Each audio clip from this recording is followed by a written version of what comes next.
बड़ा लोग गईल सनातन धर्म से जे जुड़ल बाबू हो जे नहीं खे जुड़ल हो चलल जाई और चल करके कुंभ में नहाइल जाई, अमृत स्नान कइल जाई, पाप से मुक्ति पावल जाई।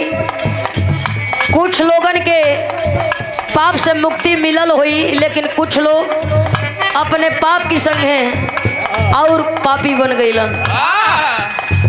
जाए वाला बहुत लोग गईल, बहुत लोग आईल, कोनो जरूरी ना बा कि सबके संगे घटना घटल। कुछ लोग बढ़िया से गईल, बढ़िया से आईल, आ कुछ लोगन कैसन दुर्गत भइल कि शायद भगवान का दोष दिहल जाओ कि लोगन का दोष दिहल जाओ। कुछ लोगन की घर का तो आदमी हेरा गई, खोजे वाला खोजाता, रोवे वाला रोवता। अब ओकरी खातिर कोनो बाबा नहीं खान आवत पर्ची निकाल के बताओ कि तुहार सवांग कहाँ हुआ, तुहार परिवार कहाँ हुआ। अपने परिवार के, अपने लोगन के जगावे खातिर आज भी एक आत्मा बा जवन आत्मा रोवत बा। कवन आत्मा बा भैया? भाव बा।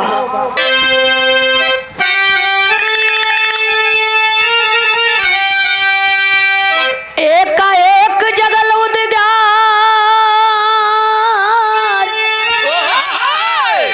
अरे मुक्ति मिली हरि के द्वार।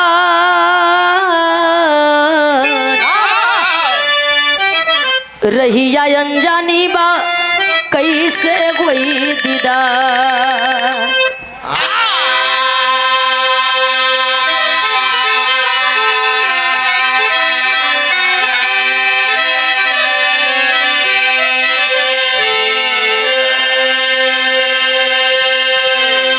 एकाएक जगल उद्गार, भक्ति मिली प्रभु के द्वार।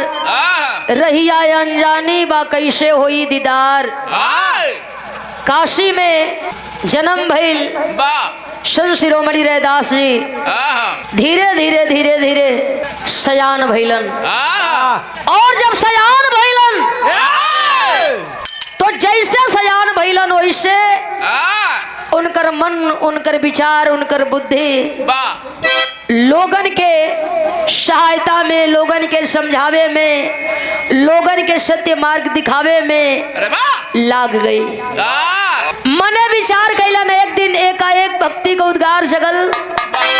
सोचलन कि काहे ना हम ज्ञानी बन जाती, लोगन के ज्ञान देवे का काम करती, बढ़िया लोगन के शिक्षा देवे का काम करती, अच्छा मार्ग लोगन के दिखावे का काम करती। लेकिन हम खुदे रास्ता से अज्ञानी बनी तो दूसरा के रास्ता दिखाई का विचार बनौलन संत शिरोमणि रैदास जी।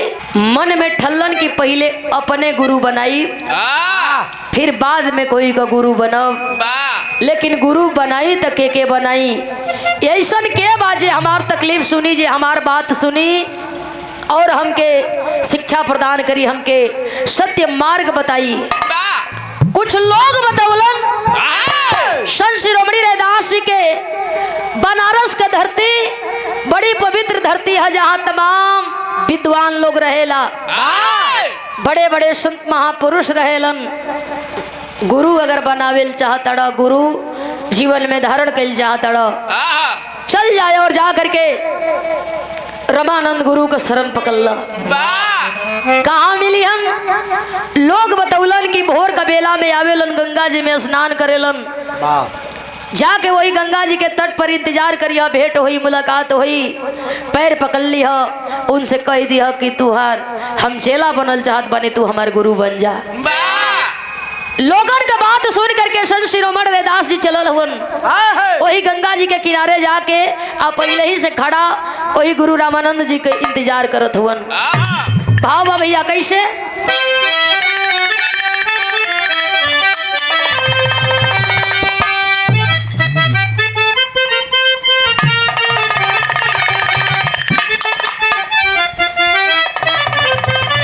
सोचत हुन, अरे बिना गुरु ज्ञान नाही मिले जगनमा, बिना गुरु ज्ञान नाही मिले जगनमा।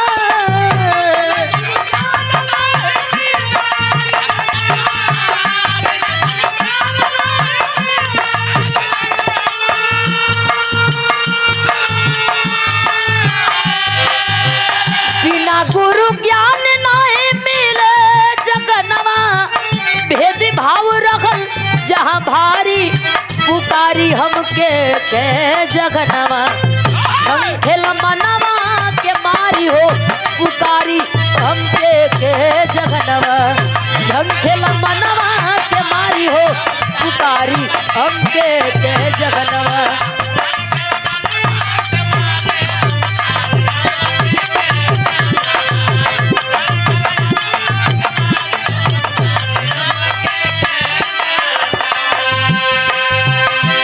रामानंद जी के जाने ला जानवा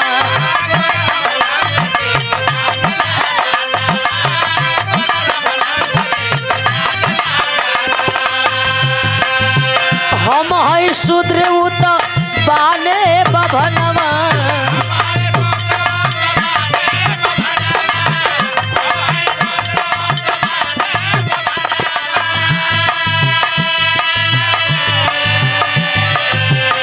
गंगा के घाट गुरु करेला नगनवा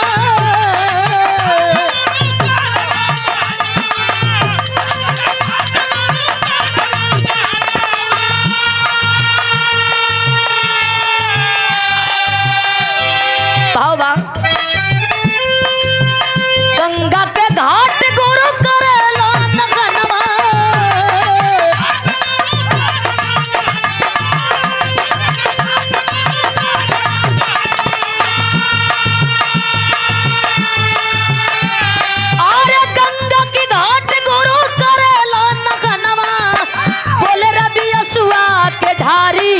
पुकारी हमके के जगनवा झंखेल मनवा के मारी हो पुकारी हमके के जगनवा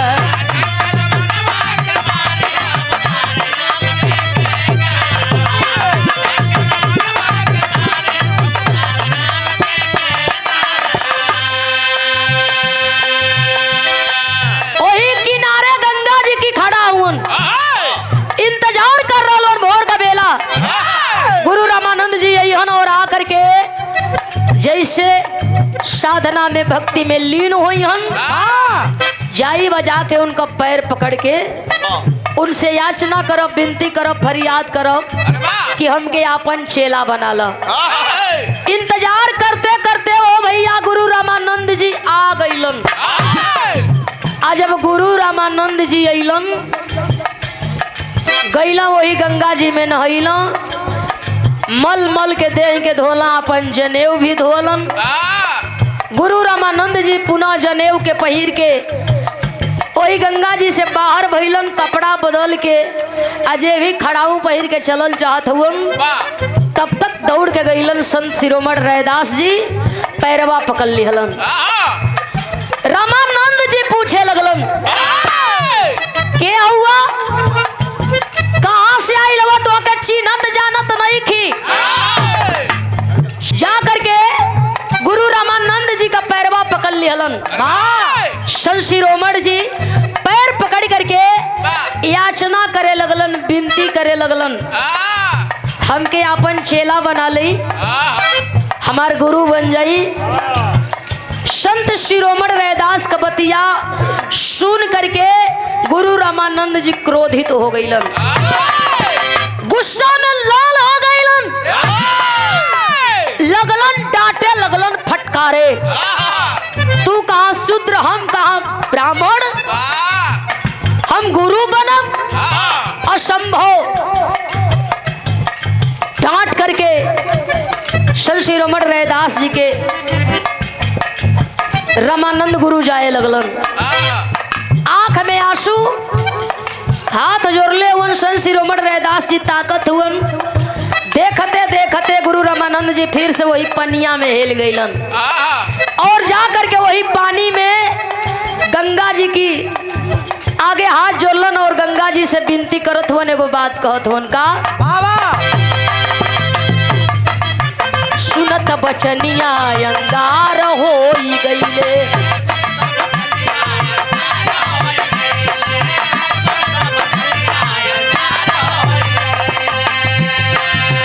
कैला न पाक शूद्र जाके फिर न अइले।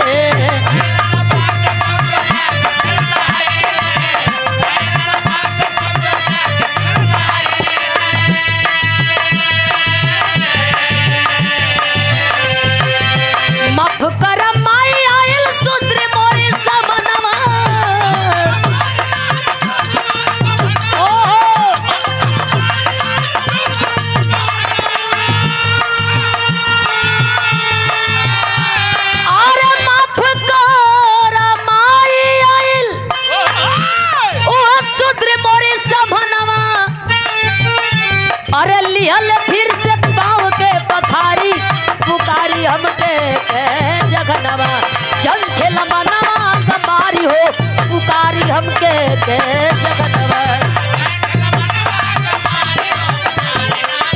ओहो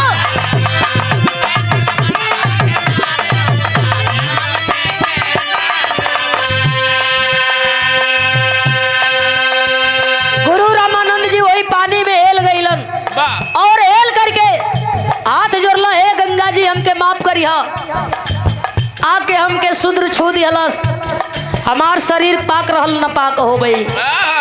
नाक पकड़ के गुरु रामानंद जी 5 डुबकी मरलन, पुनः जनेऊ के धोलन, गले में पहिरलन, खड़ाऊ उठौलन वही गंगा जी में बोर के, अब खड़ाऊ गोड़ में पहिरलन, हो किनारे खड़ा हुआ संत शिरोमणि रैदास ये दूसरे किनारे से निकल के चल गईलन। रोवत हुवन संत शिरोमणि रैदास जी, आंख में आंसू है, ये सोचत हुवन हम तो खाली ये कहली कि तू हमार गुरु बन जा, हमके अपन चेला बना लो, इनकर देर छुआ गई और तो और वही पानी में गईलन, 5 डुबकी लिहलन, गंगा जी से कहलन कि हमके शुद्र छू दिहला, हम अछूत हो गईली, हम नापाक हो गईली, हमके पाक कर। एकर मतलब ही बा कि नापाक शरीर ही पानी में नहैले से पाक हो जाला। तब काहे ना ये पनिया में नहा के हमहू पाक हो जाई, यह सोच करके संत शिरोमणि रैदास जी वही गंगा जी में हेल गईलन, लगलन नहाए हो भैया, मने सोचत हुन रामानंद गुरु 5 डुबकी मरलम, शरीरिया उनका पाक हो गई, तो हम 50 डुबकी लगा लेती, हमारी चलते 50,000 लोगन का कल्याण हो जाता। लगलन वही मन नहाए, बाकी मन में अबहिन भी सोचत हुवन कि हमार शरीरिया पाक भइल कि ना भइल हम जानब कैसे, हम तो इतना ज्ञानी भी ना है। निकल के किनारे बैठल हुवन, जिद कैला मन में प्रण ठल्लन, गंगा जी यहाँ आया के जब कोई दी हाँ कि शरीर पाक हो गई तब बे यहाँ से जाइब न तो जाइब वही किनारे बैठल हुवन, वही गंगा जी का वाहन करत हुवन, रोवत हुवन, आँख में आंसू बा, आवे के होई, आके बतावे के होई कि हमार शरीर पाक भइल कि ना भइल। गीतिया के भाव बदल गए भैया।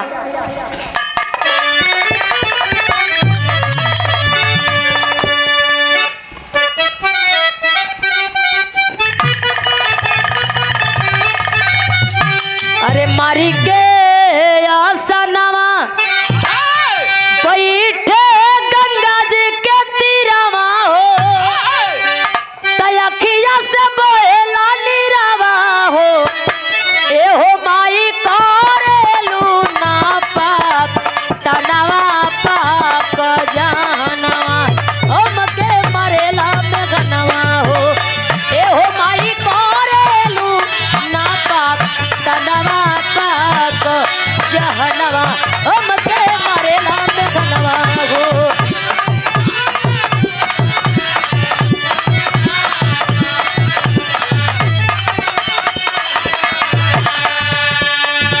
जनमे का लागल दगिया हमारे सिरवा हो, हरिये नुले बुत पिरवा हो, एहो माई आई बुना का होइब हम बेवा का जगनवा, हमके मरेला में घनवा हो, एहो माई आई बुना का होइब हम बेवा का जगनवा।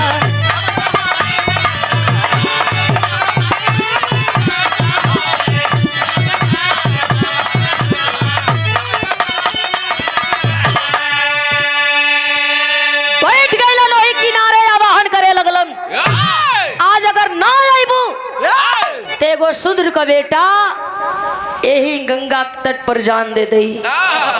कुछ दिन बीत गई हो भैया, उनके जिद के आगे, उनकी भक्ति की आगे गंगा जी के झुके के पड़ल। प्रकट होकर के गंगा जी अली हा, संत शिरोमणि रैदास जी के आंख के आंसू पोछली, काहे इतना जिद पड़ल हुआ। पूछलन के कली गंगा है, हाथ जोड़लन, कलन की पाक शरीर तू और पाक बनावेलू, नापाक हम बानी। यही खातिर हम जिद पर रही कि हम शुरुए से जब जन्म लिहली तब से अबले शूद्र कहली नापाक कहली तो हम पाक कब होख। हंसे लगली गंगा जी कहली कि आज और अब्बे तू पाक हो जाइबा, तुहके के कहल कि तू न पाक हुआ। ऐसन कोनो माई का कोख नहीं खे जो ना माई की कोख से जेकर जन्म होखे और माई का कोख न पाक होखे। ई जरूर बा लोग कहेला कि नरक 12 दिन के बाद वही नरक के साफ करे के होला, बरहिया मनावे के होला। नरक स्वर्ग यही बतावल जाला। 9 महीना माई का गौरव जेके नरक कहल जाला। नरक से हम आप बाहर होइला, लेकिन माई का कोख न पाक त नहीं खे। तू तब पाक बाड़ा। रोवे लगलो संत शिरोमणि जी कहलन तो काहे गुरु रामानंद जी हमके फटकार लगौलन, काहे डांट के चल गइलन और तो और छुआ गइलन तो जाके पनिया में नहैलन आ कहलन हम ना पाक हो गइली, पाक करा। हंसे लगली गंगा जी कहली कि लोगन का विचार लोगन का सोच न कोई बदलल न कोई बदली। खैर तू का चाहत हुआ? कहला कि हम ये चाहत हई कि नापाक शरीर पाक करा, हमें जहाँ आवश्यकता लगी का हम बुलाई आ जइबू। हंसली गंगा जी कहली कि अगर तुम्हारी यह इच्छा हो तो जहाँ संत शिरोमणि रैदास बोले वहाँ गंगा यहाँ, चाहे परती होखे चाहे परास होखे। वरदान दिया लिया भाव है आखिरी का।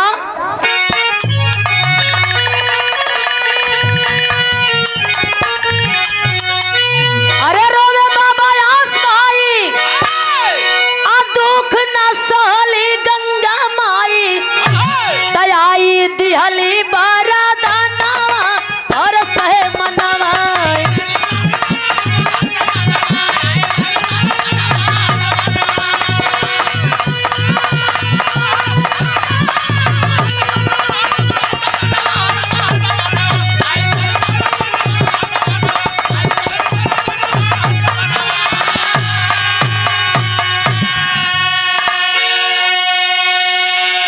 बोली गंगा माई बेटा जब तू जहाँ बोलैबा, अरे खुलल रेत धरा पर जामा जैसे हमके पैबा।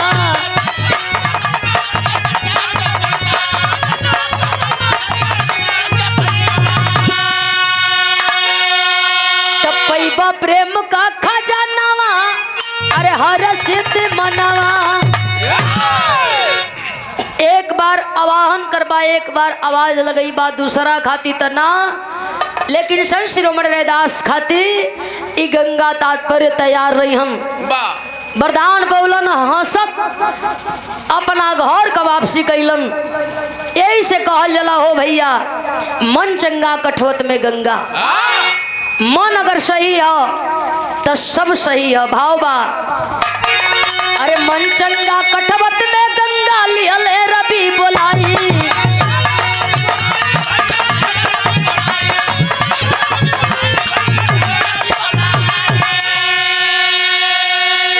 अरे भक्ति के शक्ति शंभु अमृत का धार बगाई, तगावे मीनाक्षी तारा नवा कर सिद्धि मनवा।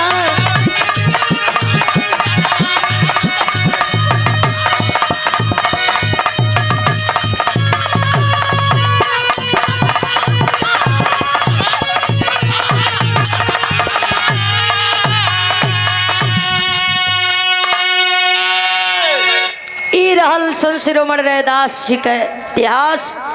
आज अपने भक्ति और अपने शक्ति से पूरे विश्व में, पूरा हिंदुस्तान के कोने कोने में पूजल जा रहल होन।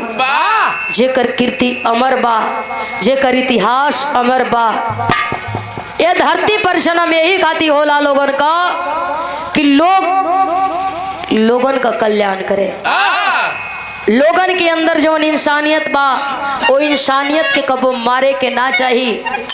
इंसान का इंसानियत अगर जिंदा बा तो सब कुछ सही बा। गुरु बिहारी गुरु गणेश गुरु रामलाल गुणकारी।